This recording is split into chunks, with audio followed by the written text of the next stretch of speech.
Colour এই শাড়িটার দাম আছে ৭৫,০০০ টাকা। এটা আসলের পোর্শন, এটা বডির পোর্শন। ঘুরিতে মাত্র এক হাত খালি থাকবে, বাকি পুরো শাড়ি জুড়ে একই রকম করে গর্জিয়াস করে কাজ করা থাকবে। এটা দেখুন, এটা আসলের পোর্শন এবং এটা বডির পোর্শন। এটা একটু ওপেন করে দেখাই, ওপেন করে দেখাইলে বুঝবেন। এটার দাম আছে ৮৫,০০০ টাকা, 85,000 টাকা।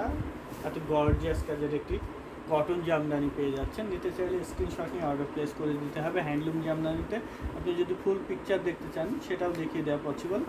এটা দেখুন, বাঙ্গি বা পিস পিঙ্ক কালারের মধ্যে ৯৫,০০০ টাকা। এটা প্রাইস আছে 95,000। সাদা জামদানি, সাদা মাল্টি কালারের এই জামদানিটা পেয়ে যাচ্ছেন 85,000-এ। 85,000-এ কটন জামদানি যারা চাচ্ছেন তারা এটা নিয়ে নিতে পারেন, এটা বেস্ট হবে। এরপরে অরেঞ্জ কালারের জামদানি, অরেঞ্জটা কিন্তু একদম সুপার এক্সক্লুসিভ একটি জামদানি। দেখুন, অরেঞ্জ কালারের জামদানিটা খুবই এক্সক্লুসিভ একটি জামদানি।